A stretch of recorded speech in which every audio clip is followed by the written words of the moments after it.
Hey, what's up guys, TechTitan here and I'm back again with a brand new video. Before I begin, I want to thank you all so much for watching. If you enjoy my content, make sure you leave a thumbs up, make sure you're subscribed to the channel.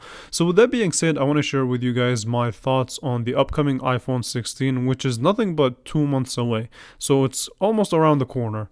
Basically, the bigger changes here, as far as what I've seen and what I've read, are in the 16 and the 16 Plus.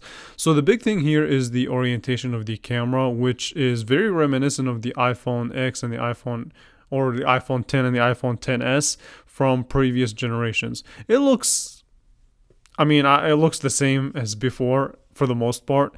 The other thing that Apple decided to add is what's called a capture button, which I guess it's supposed to, be used for the camera. I don't know how to feel about it. I feel like it's just an extra button that I'm not going to be using.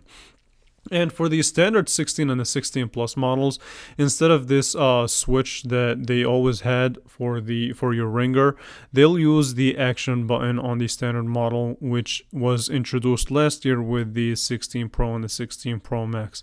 It's a nice addition to have on the standard model as well, and it's a welcome change.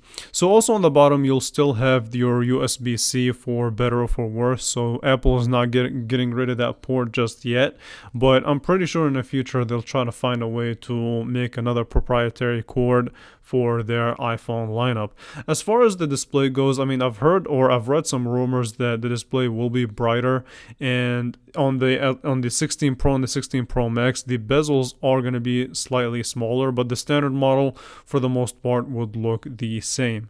So with that being said, that's kind of the basics behind it. As far as the performance, they're going to be sharing some similar chipsets. I guess the 16 Pro and the Pro Max will introduce the Pro chipset. So the 16 and 16 Plus will have the A18, but the 16 Pro and the 16 Pro Max will have the A18 Pro, which I'm not sure what the difference would be, but on the standard 16 and 16 Plus, you'll also get a larger amount of RAM. 6 gigabytes was on the previous generation or the iPhone 15, and then on the 16 and 16 Plus, you will get 8 gigabytes of RAM. As far as the camera system here, obviously Apple is known to improve the camera each and every single year. I'm assuming the bigger changes will be in the iPhone 16 Pro and the 16 Pro Max. There were some rumors talking about how they're going to introduce this kind of astrophotography or a better telephoto lens, which again, it's okay. I guess it'll be fine. Well, I want to see some new features on the standard 16 and 16 Plus, see what that's going to be about. As far as I'm concerned, the main thing that they're going to be discussing about the 16 and 16 Plus camera-wise would be the addition of spatial video. So that's why they kind of changed the orientation of the camera look at or of the look of the camera.